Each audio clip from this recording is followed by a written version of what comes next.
আল্লাহ কিবলাটা change করে দাও। আল্লাহ ওই কিবলাকে আমরা কিবলা আর বানাতে চাচ্ছি না যে কিবলার দিকে ইহুদিরা মুখ করে নামাজ পড়ে। আমরা এখন চাচ্ছি, আমি চাচ্ছি খানা কাবা যেন আমাদের কিবলা হয়। আল্লাহ জোরে বলুন সুবহানাল্লাহ।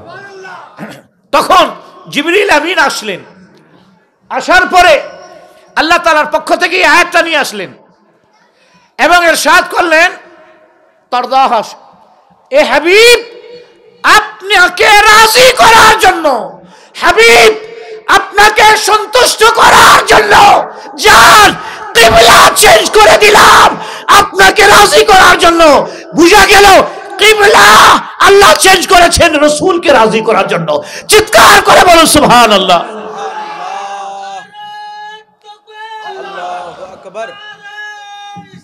ইয়া রাসূলুল্লাহ, ইয়া গাউসুল আযম মুস্তাগীর, জিন্দাবাদ জিন্দাবাদ। আল্লাহু আকবার। চিন্তা করছেন, খানা কাবা কে কিবলা বানানো হলো রাসূলুল্লাহকে রাজি করার জন্য। আচ্ছা, ফেরে সাহাবাদেরকে নিয়ে নবীজি এভাবে নামাজ পড়তেছিলেন এদিকে মুখ করে। আপনি মসজিদ, আপনি মদিনা শরীফ দেখছেন মসজিদে কিবলাতাইন। কে কে গেছেন মদিনা শরীফে? একজনও যাননি?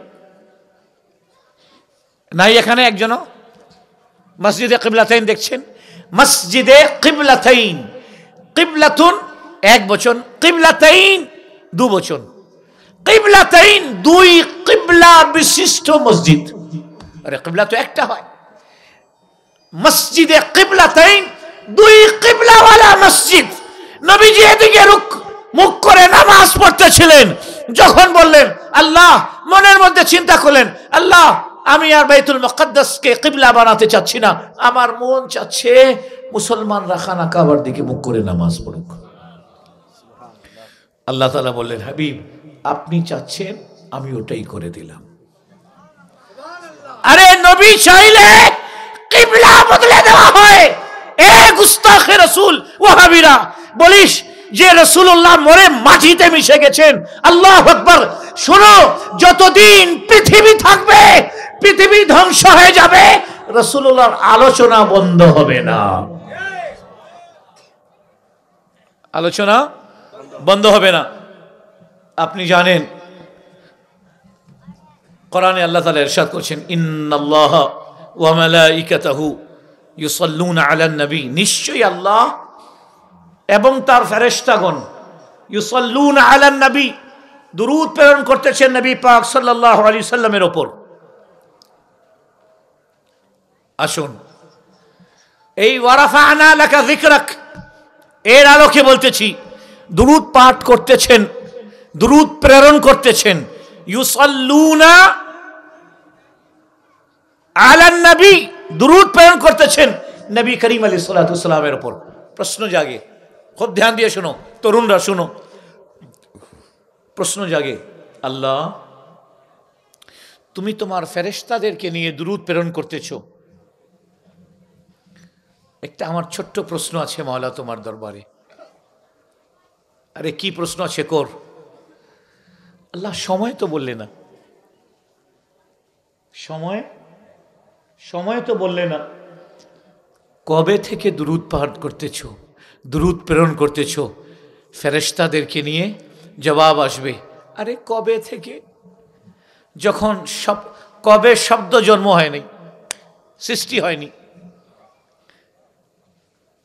টাইমটা কি ছিল? আরে টাইম তো বানানো হলো চন্দ্র সূর্য সৃষ্টি করার পরে টাইমকে সৃষ্টি করা হলো, ঠিক কি না? যখন টাইম সৃষ্টি হয় নাই তখনও আমি দুরূদ প্রেরণ করতেছিলাম, যখন দিন ছিল না তখনও দুরূদ প্রেরণ করতেছিলাম, যখন রাত ছিল না তখনও দুরূদ প্রেরণ করতেছিলাম, যখন সপ্তাহ ছিল না তখনও দুরূদ প্রেরণ করছিলাম, যখন মাস ছিল না তখনও দুরূদ প্রেরণ করতেছিলাম, যখন বছর ছিল না তখনও দুরূদ প্রেরণ করতেছিলাম, যখন যুগ ছিল না, সেঞ্চুরি ছিল না, হাফ সেঞ্চুরি ছিল না, তখনও দুরূদ আমার হাবিবের ওপর প্রেরণ করতেছিলাম। আল্লাহ বুঝলাম, একটু দয়া করে বলবে, বলে শোনো, আমার একটা শব্দ আমি বলেছি, ওয়া মালাইকাতাহু, তার ফেরেশতাদেরকে নিয়ে, আমি আমার ফেরেশতাদেরকে নিয়ে, যখন ফেরেশতা ছিল না তবু আমি দুরূদ প্রেরণ করতেছিলাম। যখন হযরতে জিবরিল, মিকাইল, ইসরাফিল, ইসরাইল কেউ ছিলেন না, ইনাদের তাখলিক হয় নাই, ইনাদের কে সৃষ্টি করিনি, তখনও আমি দুরূদ প্রেরণ করতেছিলাম আমার হাবিবের উপর। মওলা, ছোট্ট একটা আবেদন, কি কতদিন দুরূদ প্রেরণ করবে? আচ্ছা, ওখানে কিছু ছুটে গেছে, সেটা কি? শোনো, তখন থেকে দুরূদ প্রেরণ করা হচ্ছে, যখন দিন ছিল না, রাত ছিল না, চাঁদ ছিল না, সূর্য ছিল না, অন্ধকার ছিল না, আলো ছিল না, সেকেন্ড ছিল না, মিনিট ছিল না, ঘন্টা ছিল না, তখন থেকে দুরূদ প্রেরণ করা হচ্ছে। যখন কিছুই ছিল না, আমি ছিলাম, আমার হাবিব ছিলেন, আমি ছিলাম আর আমার হাবিব। এটাতে গেলে আবার লম্বা কথা হয়ে যাবে। ওয়া রাফা'না লাকা যিকরাক। এবার আসুন, আল্লাহ ঠিক আছে বুঝে গেলাম, যখন কিছু ছিল না, শুধু তুমি ছিলে, তখন থেকে তুমি তোমার হাবিবের উপর দুরূদ প্রেরণ করতেছো। আচ্ছা, ছোট্ট আরেকটা প্রশ্ন, কি বলে? মাওলা, এখানে সীমানা নির্ধারণ করো নাই, কতদিন পর্যন্ত, কব তক দুরূদ ভেজেগা মাওলা? দুরূদ ঠিক আছে, কিছুই ছিল না তখন, শুধু তুমি ছিলে, তোমার হাবিবের উপর দুরূদ প্রেরণ করছো, এখন কতদিন পর্যন্ত করবে? বলে শোনো, যখন জিবরিল থাকবেন না, এক সময় আসবে ফেরেশতাদেরকে মৃত্যু দেওয়া হবে, এক সময় আসবে চাঁদ সূর্যকে ধ্বংস করে দেওয়া হবে, জমিন আসমানকে ধ্বংস করে দেওয়া হবে, তারকা, বঙ্গোপসাগর, আটলান্টিক কিছু থাকবে না। বলে হুজুর আল্লাহ কতদিন পর্যন্ত? বলে শুনো, যখন কিছুই ছিল না তখন থেকে দুরূদ প্রেরণ করতেছি আমার হাবিবের ওপর, আর যখন কিছুই থাকবে না, শুধু আমি থাকব, তখনও আমার হাবিবের ওপর দুরূদ প্রেরণ করতে থাকবো। চিৎকার করে বলুন সুবহানাল্লাহ। ওয়া রাফা'না লাকা যিকরাক। হাবিব, তোমার আলোচনা, তোমার জিকির আমি এত বুলন্দ করেছি, মানুষের চিন্তাধারার ঊর্ধ্বে। আল্লাহু আকবার, জোরে বলেন আল্লাহু আকবার। প্রাণ প্রিয় ইসলামী ভাইয়েরা, আজ আল্লাহ তাআলার দরবারে আমরা শুকরিয়া আদায় করছি, ওই দলে আল্লাহ তাআলা আমাদেরকে নিয়েছেন যেই দলে শানে রিসালাতের ওপর আলোচনা করা হয়। ওই দলে নেননি যেখানে নবীজির ব্যাপারে ত্রুটিপূর্ণ কথা ও রুচিকর কথা, এমন এমন কথা বলা হয় যেটা কোনো মুসলমান বলতে পারে না। ঠিক কিনা? জোরে বলুন ঠিক কিনা? আল্লাহু আকবার। সাহাবী নবী করিম আলাইহিস সালাতু ওয়াস সালামের বিষয়ে শব্দ চয়নের আরেকটা কথা শুনেন, বর্তমানে খুব শোনা যাচ্ছে, বাউলকে নিয়ে গোটা বাংলাদেশে একটা হুলস্থুল চড়তেছে। ঠিক কিনা? আমরা বলতে চাই, আমাদের স্পষ্ট কথা, কোরআন ও সুন্নাহর বিপরীত যেই হোক, আমাদের সাথে আহলে সুন্নাতের সাথে তার কোনো সম্পর্ক নাই। ঠিক কিনা? যেখানে রাসূলুল্লাহ সাল্লাল্লাহু আলাইহি সাল্লামের শানে শব্দ চয়নের ব্যাপারে আল্লাহ সতর্ক করে দিলেন। কি বললেন? ওয়ালা তাকুলু রাইনা। রাইনা শব্দ বলবে না, ওয়া কুল উনজুরনা। আমার রাসূলকে রাইনা বলবে না।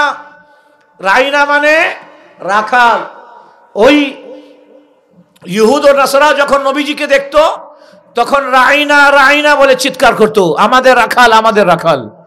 সাহাবা নবীজির দরবারে বলতেন রাইনা, হুজুর একটু আমার দিকে তাকান। ইনারা এই শব্দে বলতেন, সাহাবা এই শব্দে বলতেন, ইয়া রাসূলুল্লাহ নজরে ইনায়েত হো, হুজুর একটু দৃষ্টিপাত কামনা করছি, ইয়া রাসূলুল্লাহ একটু আপনার নজরটা আমার দিকে দিন, ইয়া রাসূলুল্লাহ একটু আপনার ধ্যানটা আমার দিকে দিন। সাহাবা এই সেন্সে বলতেন কি রাইনা। কিন্তু বাইরে ওই কাফের মুশরিকরা, ইহুদি নাসরানীরা কি বলতো? রাইনা রাইনা ইয়া মুহাম্মদ রাইনা, হে রাখাল, হে মোহাম্মদ, নাউযুবিল্লাহ মিন যালিক। আল্লাহ তাআলা জিবরিল আমিনকে পাঠালেন, জিবরিল যাও আমার হাবিবের সাহাবাদেরকে, আশেকদেরকে বলে দাও আজ থেকে তারা যেন রাইনা শব্দ আমার রসুলের জন্য ব্যবহার না করে। কুল উনজুরনা, ওরা যেন বলে উনজুরনা, হুজুর আমাদের দিকে তাকান। কারণ উনজুরনা একটাই অর্থ আছে, আমাদের দিকে তাকান, আর রাইনা আমাদের দিকে তাকান এবং আমাদের রাখাল, দুটা শব্দ আছে। এমন শব্দ আমার রসুলের দরবারে বলবে না যেটা একটা অর্থ ভালো আর একটা অর্থ মন্দ। মন্দওয়ালা শব্দ আমার রসুলের চৌখটে নিয়ে আসবে না। চিৎকার করে বলুন সুবহানাল্লাহ। কিন্তু কেউ যদি বলে যে আল্লাহ তাআলার কথার আগা আর এরপরে আরেকটা শব্দ আছে, আমি এটা বলতে চাচ্ছি না, বুঝি না। মনে রাখবেন আমাদের ইসলাম, আমরা শুনুন, রিসার্চ করবেন, আমরা বলি না কমলি ওয়ালে আকা, বলি কি না? আলা হযরত ইমাম ইশক ও মোহাব্বত পুরো হাদায়েকে বখশিশে কমলিওয়ালা শব্দ রসুলের জন্য বলেন নাই। এটা উলামায়ে কেরাম, আপনাদের দৃষ্টি আকর্ষণ করছি, আলা হযরত উর্দুতেও বলে এ কমলিওয়ালে আকা নজরে করম খুদারা, উর্দুতেও বলে। কিন্তু আলা হযরত, ধ্যান দিয়ে শুনুন, আলা হযরত কত সতর্ক। আলা হযরত পুরো হাদায়েকে বখশিশের মধ্যে কোনো জায়গায় কমলিওয়ালা শব্দ নবীজিকে বলেন নাই। কেউ জিজ্ঞাসা করবেন না হুজুর কেন করবেন না? জিজ্ঞাসা করবেন না কেন বলেননি হুজুর? শুনুন, আরবিতে একটা কায়দা আছে, সেটা হচ্ছে তাসগীর, কোন জিনিসকে ছোট করে দেখানো। যেমন কিতাব, এই কিতাবকে যদি বলি কিতাব, তাহলে এত মোটা কিতাবও হতে পারে, এত মোটা কিতাব হতে পারে, এত মোটা কিতাব হতে পারে, এত মোটা কিতাব হতে পারে।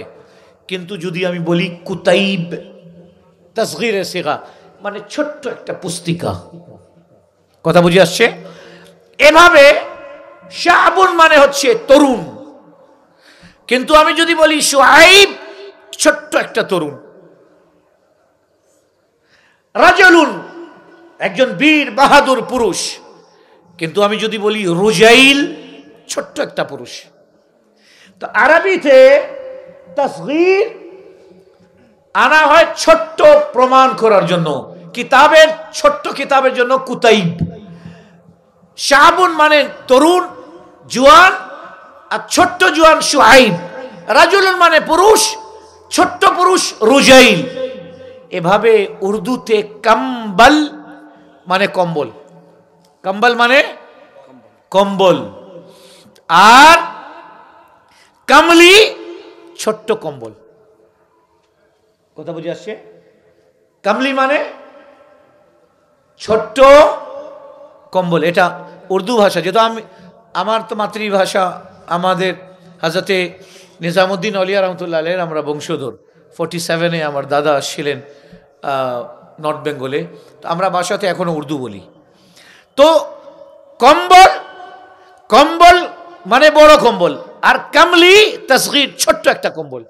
তো আলা হযরত বলছেন যে আমার রসুলের জুতা মোবারককে কেউ ছোট জুতা বলুক, আমি এটা বরদাস্ত করব না।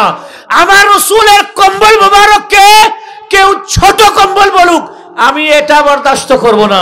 এই জন্য আমি পুরো হাদায়েকে বখশিশে কমলিওয়ালা আকা কোনো জায়গায় বলি নাই। জোরে বলুন সুবহানাল্লাহ। কথা বুঝে আসছে? তার মানে এই নয় যারা কমলিওয়ালা বলছে তারা বেয়াদবি করছে, না, এটা কিন্তু বেয়াদবিও না।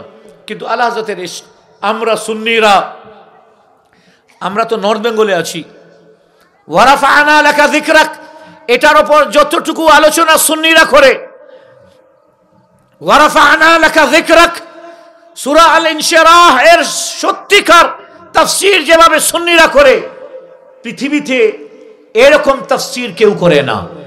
আল্লাহ তাআলা ইরশাদ করলেন কি, ववदअना अन्का विज़रक, क्या मैंने आपसे बोझ नहीं हटाया? আমি কি আপনার কাছ থেকে বোঝ সরাইনি? আল্লাযী আনকাযা যাহরাক, যেই বোঝ আপনার পিঠের উপর রাখা ছিল, আপনি অনুভব করতেন সব সময় যে আমার পিঠের উপর বোঝ আছে।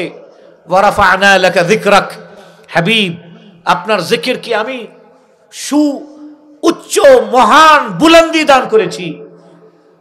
ইন্না মা'আল উসরি ইউসরা, আপনাদেরকে সান্ত্বনা দিচ্ছেন আল্লাহ তাআলা, আমাদেরকে সান্ত্বনা দিচ্ছেন। ইন্না মা'আল উসরি ইউসরা, প্রত্যেক কঠিনের পরে কি আছে? আরাম আছে।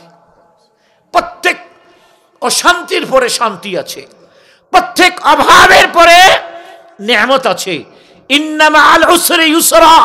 হাবিব, আজ আপনি খানা কাবাতে নামাজ আদায় করতে পারছেন না, উটের নারী ভরি আপনার পিঠের উপর দিচ্ছে। ইন্না মা'আল উসরি ইউসরা, অনতি বিলম্বে এমন সময় আসতেছে পুরা বিশ্ব আপনার হাতে চলে আসবে। চিৎকার করে বলুন সুবহানাল্লাহ। ইন্না মা'আল উসরি ইউসরা, প্রত্যেক কঠিন, প্রত্যেক দুঃখের পরে সুখ আছে। এরপরে আল্লাহ সুবহানাহু ওয়া তাআলা ইরশাদ করছেন, ফাইযা ফারাগতা ফানসাব ওয়া ইলা রাব্বিকা ফারগাব। হাবিব, যখন আপনি নামাজ থেকে ফারেগ হবেন, আপনারা তো আরামে আছেন, আমরা নর্থ বেঙ্গলে নামাজের পরে যখন মোনাজাত, এখানে তো দুইবার মোনাজাত করে, ঠিক না? এখানে দুবার মোনাজাত করে, একবার তো ফরজ নামাজের পরে মোনাজাত করে, একবার সব ওজিফার সবার সুন্নত নফল হওয়ার পরে ইমাম সাহেব আরেকবার মোনাজাত করেন, ঠিক কি না? আপনারা ভাগ্যবান যে দুইবার মোনাজাত করে আপনাদের ইমাম সাহেব। আমাদের এখানে তো আসসালামু আলাইকুম ওয়া রাহমাতুল্লাহ, আসসালামু আলাইকুম ওয়া রাহমাতুল্লাহ উঠে চলে যায়। যদি কেউ মোনাজাত করে আসে হাতে, এই এটা বেদাত,